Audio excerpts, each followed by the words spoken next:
I'd like to thank the organizing committee for this privilege to address you, tell you a little bit about heart and lung transplantation and what it means in India. And after that wonderful talk by Dr. Tyagi and Dr. Yusuf, I cannot promise you nor offer you keyhole surgery. So when all else fails, when the medicines have stopped, the percutaneous intervention doesn't work, and all the open and robotics doesn't work, then I'm there to help you out. So why am I talking about heart and lung transplantation in an occupational health conference? It's because cardiovascular and respiratory diseases account in India for the first and second most common causes of mortality. And we sometimes we deny or sometimes accept our own abuse of our bodies, and through all sorts of causes, and not least genetic ones. And I know that in the West, I'm seeing patients with coronary artery disease certainly 10 to 15 years earlier in the Indian population. So, but the point of view from the occupational health is, well, what is normal? So without knowing your baseline function, it's very difficult to determine whether you're deteriorating or not. As you get older, some people just accept it, part and parcel of becoming old, and that is absolutely not the case. You can be quite old and be very fit. And what is your health baggage? What other comorbidities and risk factors are you carrying with you?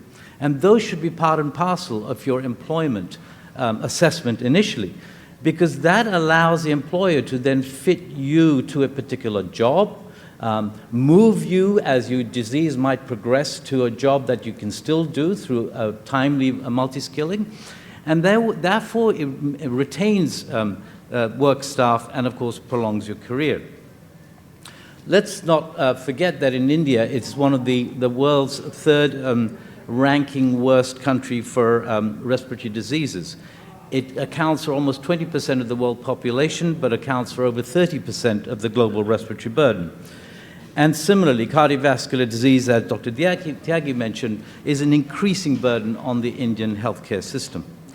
Now, we can do all sorts of clever things. These are occlusions from CTEPH, pulmonary hypertension caused by embolic phenomena from the lungs. We can unblock coronary arteries. We can do bypass surgery. We can change these terribly dysfunctional and abnormal valves with biological or mechanical replacements. We can even restore the ventricular shape by doing work on the aneurysms of the left ventricle. But when it all fails, we're left with transplantation or mechanical devices. And these are a selection of mechanical devices that we can put in and implant them, and including total artificial hearts, as a solution to keep people bridged to a transplant or even as destination therapy. So this on the left is just a single left ventricular assist device. In the middle is two pumps serving the left and the right ventricle, and on the right is a total artificial heart. So advanced heart and lung failure are definitely on the increase. Preventative measures are still not have made enough inroad. We sometimes fail to acknowledge our own personal power over controlling our own health and our disease. And whilst we welcome medical advances, many will still need advanced therapies in respect of these pumps, devices, and transplantation.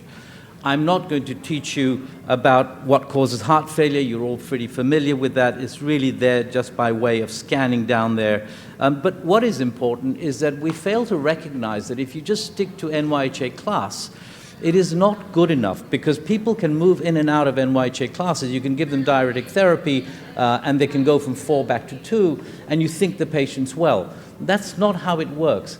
The classification according to the stage is much more appropriate, because once you enter a particular stage, even if you improve, you never leave that box. So you know that you're in a progressively worse stage, and by that towards C and D, you should already be being referred upwards. This is simple mnemonic here to understand. I need help. It's a way of trying to capture what goes on with heart failure when you really need to start referring them to heart failure, dedicated heart failure and transplant service. And so what causes lung failure? Again, all the common diseases, not least that in Delhi we have to be careful of, and in India, elsewhere also, pollution being a significant element, not least in the workforce, with all sorts of chemicals perhaps that can cause lung damage. And of course, recently, fibrosis due to COVID has also come into the picture. Now, the problem is, to do transplants, we need donors, sadly. Somebody, unfortunately, has to die whose organs then match yours to be able to make any use of this for benefit. But in India, the donation rate is less than 1 per million population, which elsewhere would not even be a starter for a transplant program. But if we could only get up to 5 per million population, which again elsewhere would be insignificant, India at 5 per million population, we would be doing thousands of transplants. There are also issues with the number of organs, the few that are there that are being turned down and misused and not utilized appropriately, or donors aren't managed properly. So, and of course the solution is here. Again, very sad, unfortunate circumstances of very young people dying in huge numbers with road traffic accidents, something that has now diminished significantly elsewhere because of seatbelt and helmet regulations. But at the moment, many of them are not donating, and I'll go through some of those reasons. If you look at the world transplant statistics, we're probably doing less than 10% of solid organ transplants that are required. Just to give you a flavor, the right side is just the tail end of what's on the left, and you can see in India at the bottom there, very few transplants. This is back in 2020 with less than 100 hearts and less than 70 lungs. Now we have this ECMO, which can keep you bridged to either palliation, to recovery, or to a transplant, and sometimes in specialist centers, you have issues where you can hardly see the patient for all the devices that are necessary. That's why if you have heart and lung failure and you require ECMO, send them to a unit that can actually do the transplant also, because the timing otherwise will not work. Thank you. So the first transplant was, here we go, done many, many years ago now by Christian Barnard, organs. Huh? Yes. Okay, organs from this young lady who died in a car accident, given to Louis Walshansky, a man in his 50s who died at day 18 from infection. And the top is his heart that was explanted, and the bottom is Marie's heart at the bottom that you can see here. So that's the young lady's heart here attached to Louis Walshansky's recipient heart. But whilst that was good and all these accolades, it was a disaster. Everybody wanted to do it, and patients were dying left, right, and center because of rejection, infection, and so on. And in fact, in the UK, they even they were stopped giving money for research into heart transplantation. Similarly, if you look at the lung, the first lung transplant done by James Hardy was in a patient with metastatic carcinoma of the lung. And the patient lived about 18 days again. Here we go, a tragedy again, whereby between 1963 and 78, only 38 lung lobe or heart-lung transplants had been performed, with only 1 discharge from hospital and only 9 that survived more than 2 weeks. So where are we now? We've come a long way. We've come a long way. This captures from the International Society of Heart and Lung Transplantation Registry probably just over 80% of the world data. And so we're doing over 6,000, at least, hearts a year. We're doing over 6,000 lungs a year, largely bilateral lungs. And the survival numbers, well, you can look at improving decade on decade for both hearts and lungs. 1 year survival of about 86% on average, going to 3 years of about 70 odd, and coming down to about 60 odd at 5 years, 60 odd at 10 years. But if you survive the first year, you can add an extra 5 to 10% at least for the subsequent years, because the first year is the most crucial for your risk of infection or rejection. Similarly with lungs, 1 year average of about 85%, 3 years in the 70, 5 years of about 60, 10 years at about 40%. This is the US, Europe, and others, so India would come into this third column on your right about stays in hospital after surgery. So most are staying actually, this is for hearts, most are staying somewhere around 2 to 3 weeks. For lungs, they're staying definitely almost a month or over. So to try and get you out of hospital in the 3-week standard corporate package is very difficult unless you refer your patients on time, because if they're sick and cachectic, they will be in hospital for a very more prolonged and more expensive therapy. However, the good news is that as we have progressed, the hospitalization rates are very low post-transplant. In the first year, almost over 50% are not hospitalized. If you go up to 5 years, majority of them are not hospitalized for infection or rejection. And similarly, same for the lungs. The results are good, and on a functional basis, if you look at even 5 years, majority of patients are continuing with a normal life, albeit on the yellow bars with some symptoms, green bars still normal quality of life with a bit more symptoms, but many of these are going back to work. And don't forget, majority of these patients are in their careers where they are the principal bread earners. So how do we do a heart transplant? Well, principally, it's just, this is the old traditional way of doing a biatrial, so the heart's recipient's atrium is sewn onto the donor's recipient, atrium is sewn onto the recipient's, and the major arteries. Most standard technique is the middle one now, where you join SVC, IVC, the left atrium, and the major pulmonary arteries. And sometimes we do what's called a heterotopic, which is when you piggyback a heart onto yours for univentricular support. Now, this is on the left is a very hypertrophied, like a solid mass of hypertrophied muscle in a young lady in her 30s, and there is the donor heart. And as you can see, this heart is post-transplant doing, very well. Similarly, what used to be a simple operation of putting this instead of this is now, in the West at least, become very complicated because the use of mechanical devices to bridge people to transplant has gone much more. So if half your patients on the wait list have got a pump, which complicates surgery significantly. Lung transplant, how do we do that? Well, we can either do it through this thing called a clamshell surgery right across your sternum, gives you wonderful exposure, or through small bilateral thoracotomies based on your pathology, your size, and so on. Now remember that heart and lung transplant has to be from pretty much 99% of the time the lungs from deceased donation, heart's always from a deceased donation, and they're much more difficult to match than livers and kidneys. I can give a 60-kilo liver or a kidney to a 90-kilo person. I cannot put the engine of a Maruti into a Fortuner. So the heart is all about engine size and power for the body, and the lung is all about what you can fit in to the thoracic cage, which alters based on your pathology.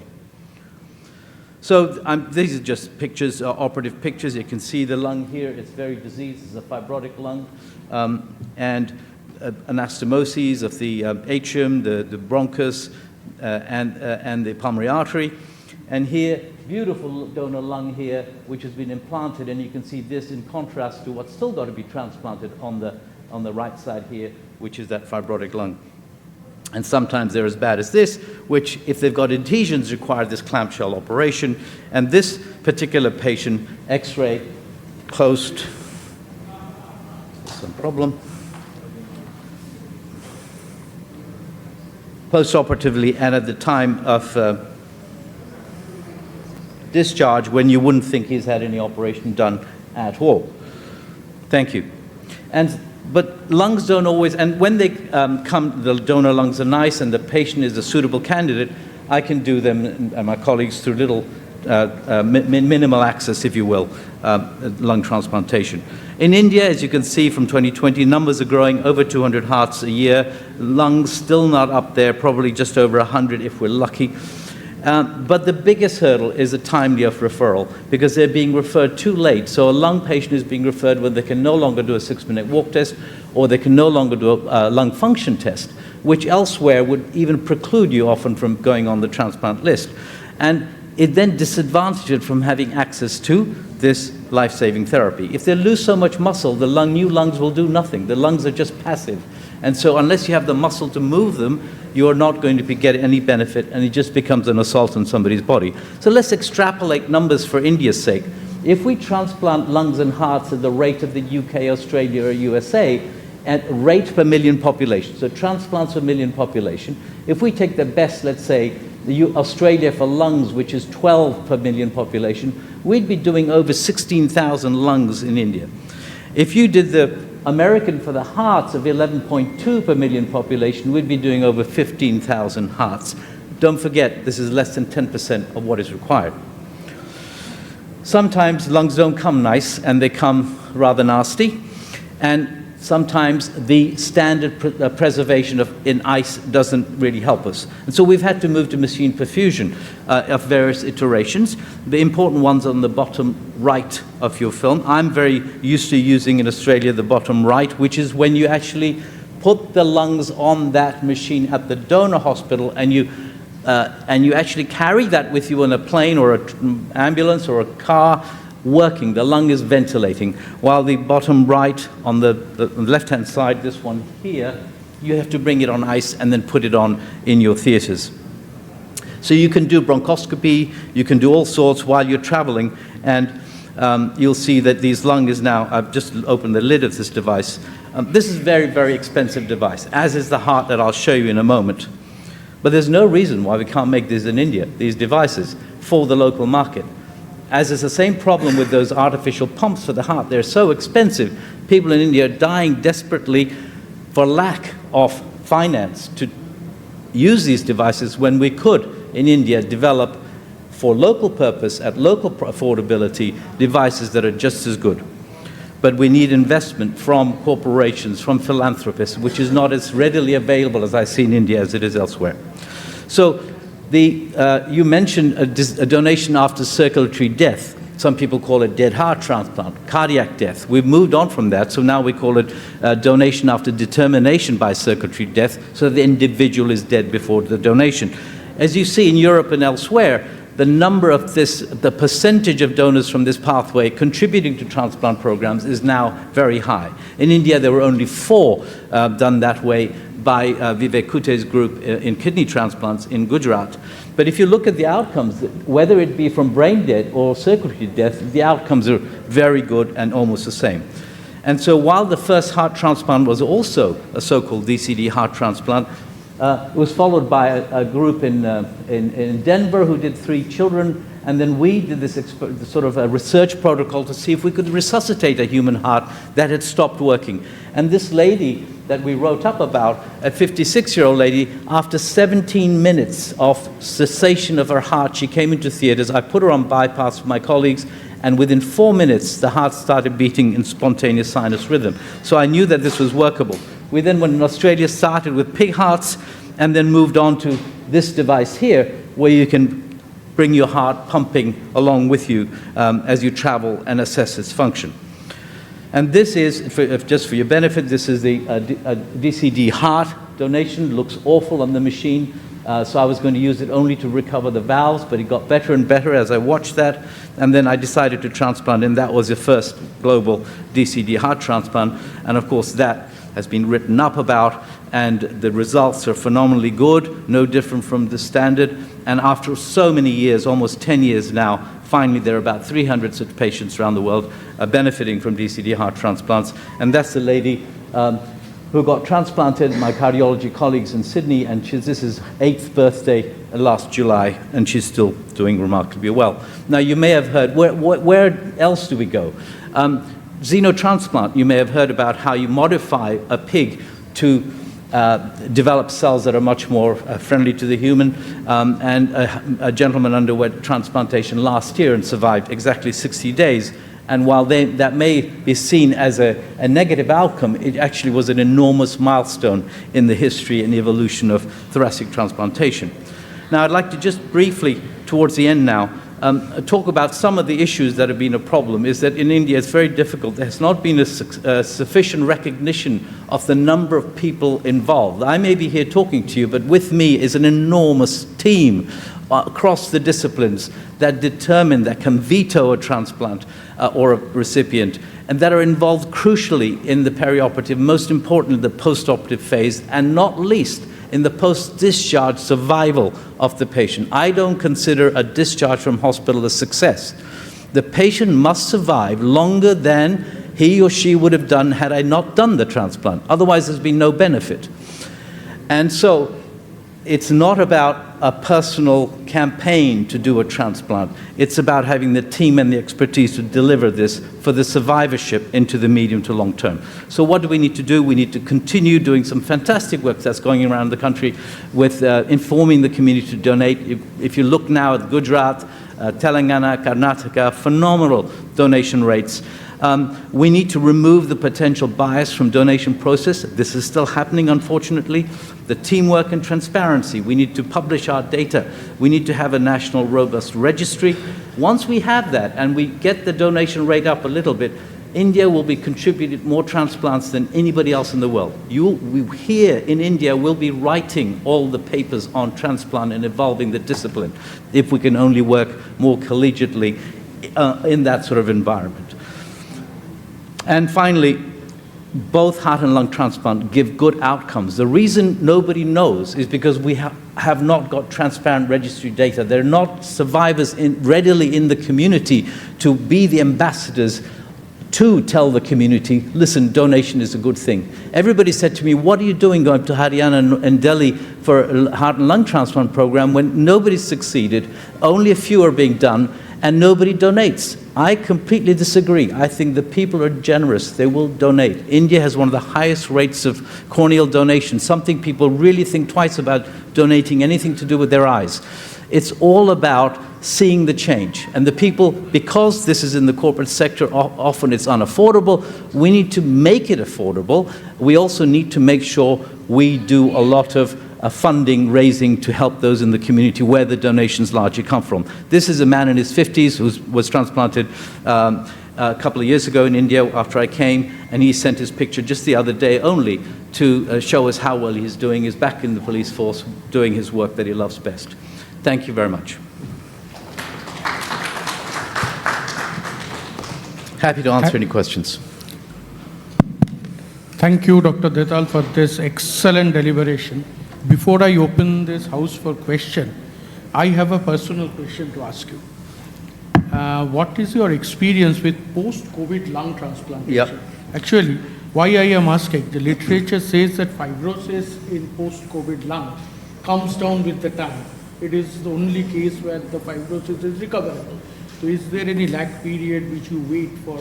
Absolutely. Excellent question. So India's probably got one of the world's largest experiences of doing lung transplants in COVID. Many countries, including the UK, did not believe in bridging with ECMO to a lung transplant, while this was happening in great numbers in India. So there is a particular problem that I didn't go into the great detail. One of the problems of the lung transplant, or transplant in general in India, is the risk of infection. The risk of infection, so the worse your patient substrate going into a transplant, the longer they stay in ICU, the more likely they'll get fungal infection, which is a disaster. So what that meant was that the initial criteria post-COVID for transplantation was that if you weren't able to wean them off the ventilator or ECMO at 28 days, when you should really be negative for any sort of COVID, SARS-CoV-2 virus particles, then you should do the transplant.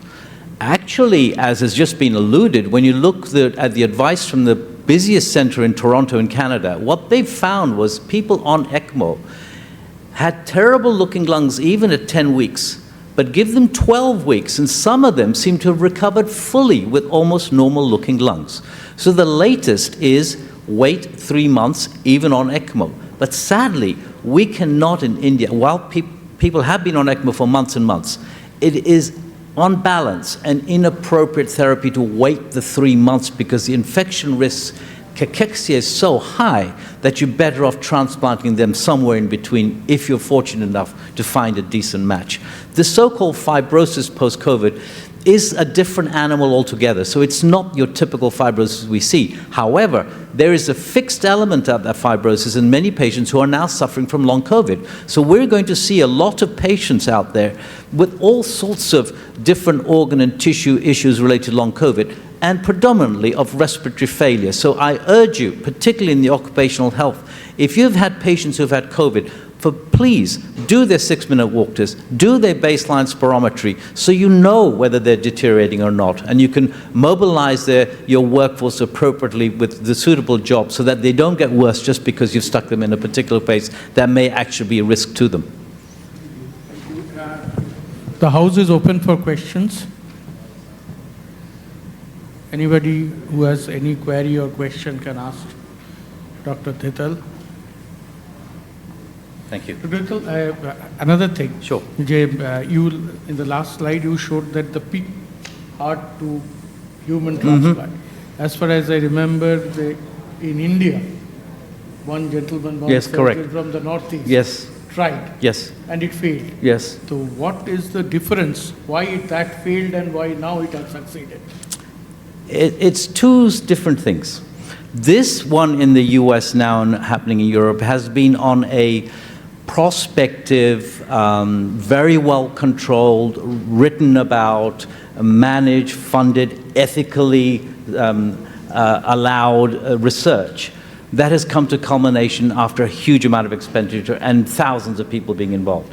What happened in India wasn't wrong in the sense that it happened, it was the way in which it happened.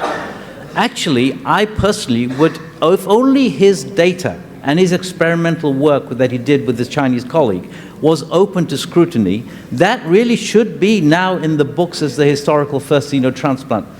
But it isn't, because instead of people actually questioning what he did, he got locked up. So in India, sometimes you can be a pioneer and be severely penalized, when in fact, people should just think twice and just wonder if not there's some really good, positive thing there.